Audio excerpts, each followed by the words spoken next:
Welcome बच्चों, आज के कॉमर्स क्लास में आप सबका स्वागत है। मैं श्रीमती राखी मंडल, वाणिज्य व्याख्याता, शासकीय उच्चतर माध्यमिक विद्यालय भैंसमा, जिला कोरबा से आज कक्षा 12वीं के विषय लेखा शास्त्र से आज की विषय वस्तु लेकर उपस्थित हूँ। बच्चों, आज हम अध्याय 3 साझेदारी का पुनर्गठन चैप्टर से कुछ क्रियात्मक प्रश्नों को हल करेंगे। आइए बच्चों, आज हम ख्याति का समायोजन को समझते हुए इस पर आधारित कुछ प्रश्नों को यहाँ हल करेंगे। तो बच्चों, क्या होता है ख्याति का समायोजन और इसे कैसे किया जाता है? बच्चों, हम पहले ही पढ़ चुके हैं कि विद्यमान साझेदारों के लाभ हानि विभाजन के अनुपात में परिवर्तन होना, अर्थात एक साझेदार दूसरे साझेदार से उसके लाभ के भाग को क्रय कर रहा होता है और ऐसी दशा में जो क्रय करने वाला साझेदार होता है उसके द्वारा त्याग करने वाले साझेदार की ख्याति का आनुपातिक राशि का भुगतान कर ऐसी हानि की पूर्ति की जाती है। या फिर हम इसे कह सकते हैं कि यह हानि या क्षतिपूर्ति उस भाग के बराबर होगी जितना कि उसको लाभ हो रहा हो। बच्चों, इसकी पंजी प्रविष्टि हम इस प्रकार करेंगे कि जो प्राप्तकर्ता साझेदार पूंजी खाता है उसको डेबिट करेंगे और जो त्यागकर्ता साझेदार पूंजी खाता है उसको हम क्रेडिट करेंगे। तो चलिए बच्चों, इस टॉपिक को और अच्छे से क्लियर करने के लिए हम आगे कुछ क्रियात्मक प्रश्नों को सॉल्व करते हैं। तो बच्चों, आज का हमारा पहला सवाल है, राम श्याम एक फर्म में साझेदार हैं जो लाभ हानि 3:2 के अनुपात में बांटते हैं। वे भविष्य के लाभ को समान अनुपात में बांटने का निश्चय करते हैं।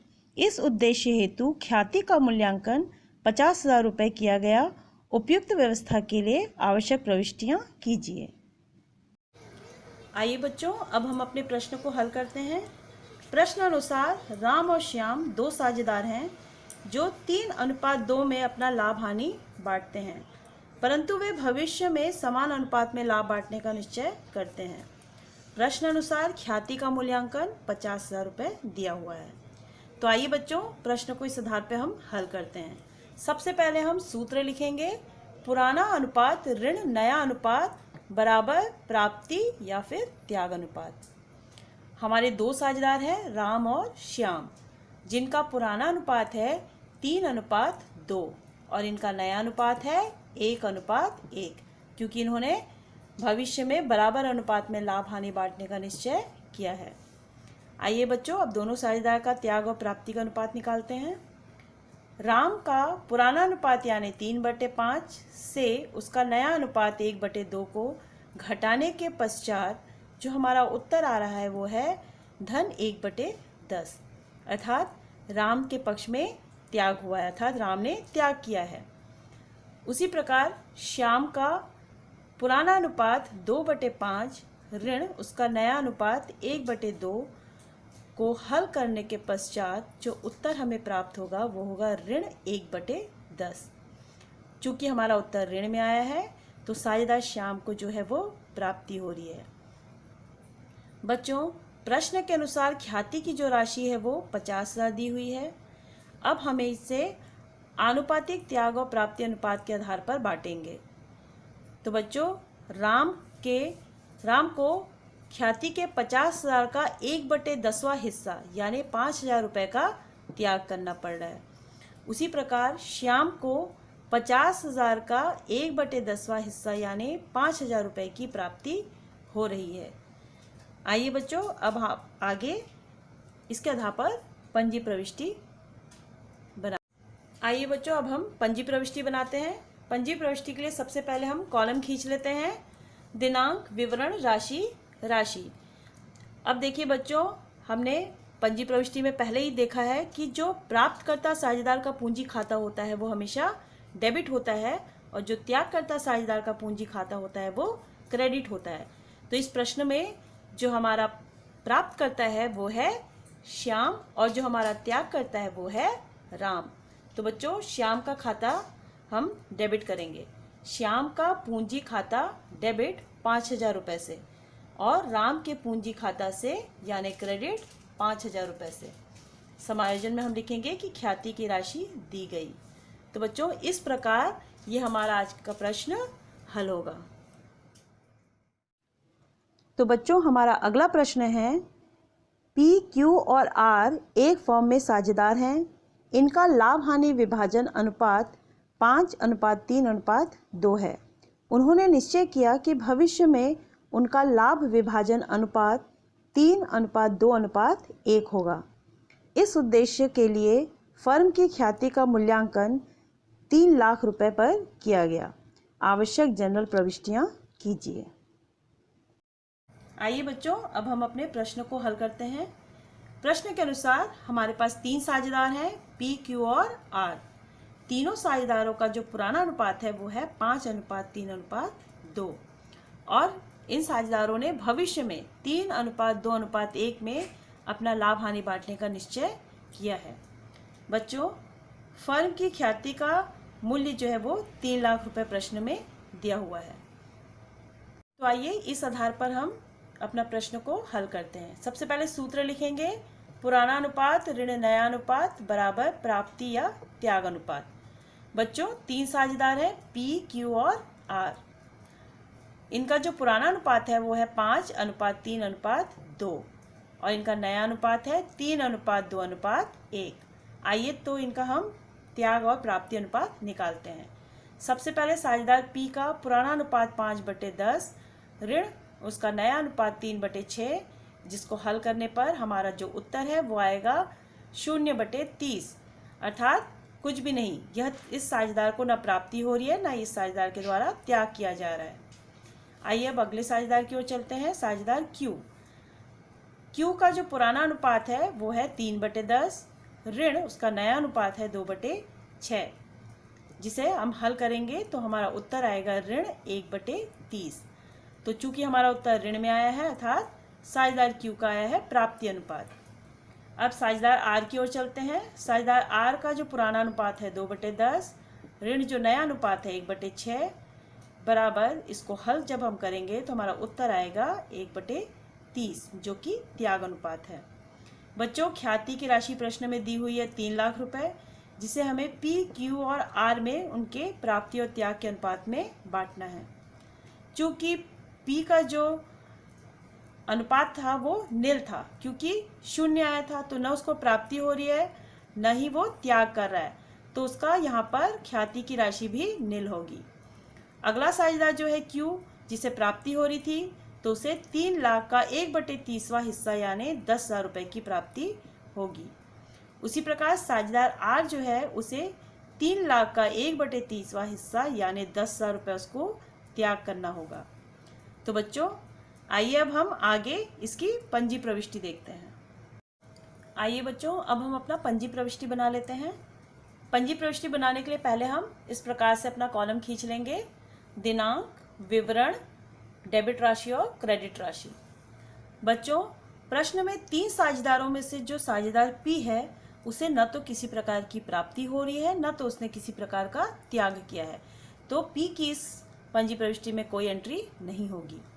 साझेदार क्यू जो है वो हमारा प्राप्तकर्ता साझेदार है, तो सबसे पहले हम साझेदार क्यू के खाते को डेबिट करेंगे। तो क्यू का पूंजी खाता डेबिट 10,000 रुपये। उसी प्रकार जो हमारा तीसरा साझेदार है जो आर है वो है त्यागकर्ता साझेदार। तो त्यागकर्ता साझेदार का जो खाता होता है वो हमेशा क्रेडिट होता है। तो आइए साझेदार आर के पूंजी खाता से 10,000 रुपये हम करेंगे क्रेडिट। तो बच्चों समायोजन लिखेंगे ख्याति की राशि बांटे जाने पर। तो इस प्रकार से हम अपना पंजी प्रविष्टि तैयार करेंगे।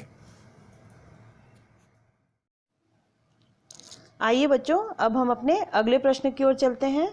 हमारा अगला प्रश्न है, अनिल, बसंत और सुनील साझेदार हैं जो लाभ हानि को 5:4:1 के अनुपात में बांटते हैं। यह सुनिश्चित किया गया है कि वे 1 जनवरी 2018 से 9:6:5 के अनुपात में लाभ हानि को बांटेंगे। ख्याति का मूल्यांकन 2 वर्षों के क्रय के आधार पर 3 वर्ष के औसत लाभ के आधार पर बांटा जाएगा। गत 3 वर्षों का लाभ 52,000 रुपये, 48,000 रुपये, 41,000 रुपये था। ख्याति खाता खोले बगैर जनरल प्रविष्टियों द्वारा ख्याति का व्यवहार कीजिए। आइए बच्चों, अब हम अपने प्रश्न को हल करते हैं। सबसे पहले हम सूत्र लिखेंगे। पुराना अनुपात ऋण नया अनुपात बराबर प्राप्ति या त्याग अनुपात। बच्चों, प्रश्न के अनुसार हमारे पास 3 साझेदार हैं, अनिल, बसंत और सुनील।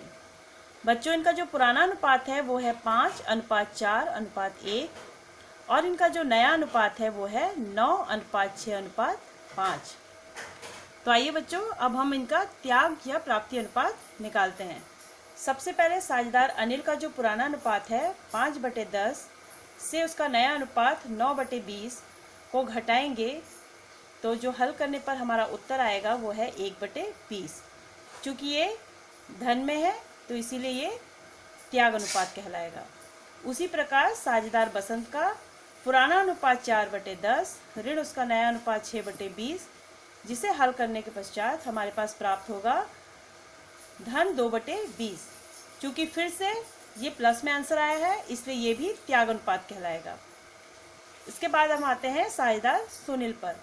साझेदार सुनील का जो पुराना अनुपात है 1/10 ऋण उसका नया अनुपात 5/20, जिसे हम हल करेंगे तो हमारा उत्तर ऋण में आएगा ऋण 3/20। तो सुनील जो है उसका जो अनुपात है वो प्राप्ति अनुपात होगा। तो बच्चों, इस प्रकार तीनों साझेदार का जो है त्याग और प्राप्ति अनुपात हमने यहाँ पर निकाल लिया है। बच्चों, चूँकि हमारे इस प्रश्न में ख्याति की मूल्यांकित राशि नहीं दी हुई है, बल्कि ये कहा गया है कि ख्याति का मूल्यांकन 2 वर्षों के क्रय के आधार पर 3 वर्ष के औसत लाभ के आधार पर किया जाएगा। तो बच्चों, यहाँ पर 3 वर्षों का लाभ दिया हुआ है 52,000 रुपये, 48,000 रुपये और 41,000 रुपये। तो आइए बच्चों, सबसे पहले हम ख्याति की गणना कर लेते हैं। ख्याति की गणना के लिए हम पहले ख्याति के सूत्र को लिखेंगे। ख्याति बराबर औसत लाभ गुणित क्रय के वर्ष। बच्चों, औसत लाभ 3 वर्षों का दिया हुआ है, हमारा लाभ दिया हुआ है 52,000 रुपये, 48,000 रुपये और 41,000 रुपये, जिसे हम 3 से अगर भाग देंगे तो हमारा औसत लाभ आ जाएगा 47,000 रुपये। आइए बच्चों, इसे अब हम ख्याति के सूत्र में रखेंगे। ख्याति बराबर 47,000 रुपये गुणित क्रय के वर्ष जो है 2 वर्ष। तो बच्चों, इसे हल करेंगे तो हमारा जो उत्तर है, जो ख्याति है, वो आएगी 94,000 रुपये। आइए बच्चों, अब हम इस ख्याति की राशि को साझेदारों के बीच बांटते हैं। अनिल जो है उसको 94,000 का 1/20 यानी 4700 रुपये त्याग करना होगा। उसी प्रकार बसंत को 94,000 का 2/20 यानी 9400 रुपये त्याग करना होगा। उसी प्रकार सुनील को 94,000 का 3/20 यानी 14,100 रुपये प्राप्ति होगी। आइए बच्चों, इस आधार पर अब हम आगे पंजी प्रविष्टि बनाएंगे। आइए बच्चों, अब हम पंजी प्रविष्टि बनाते हैं। पंजी प्रविष्टि के लिए सबसे पहले आप कॉलम खींच लीजिए। अब देखिए, हमारे प्रश्न में 3 साझेदार थे, अनिल, बसंत और सुनील। तो बच्चों, अनिल और बसंत दोनों ने यहाँ पर त्याग किया था और सुनील को यहाँ पर प्राप्ति हुई थी। तो जो सुनील का पूंजी खाता है वो होगा डेबिट। तो आइए बच्चों, हम लिखते हैं सुनील का पूंजी खाता डेबिट। कितने राशि से? 14,100 रुपये से। उसी प्रकार अनिल का पूंजी खाता और बसंत का पूंजी खाता क्रेडिट होगा। तो अनिल के पूंजी खाता से 4700 रुपये और बसंत के पूंजी खाता से 9400 रुपये। तो बच्चों, इस प्रकार हम अपना पंजी प्रविष्टि यहाँ बनाएंगे। तो देखा बच्चों, किस तरीके से हमने ख्याति के समायोजन से संबंधित आज अपने प्रश्नों को यहाँ हल किया है।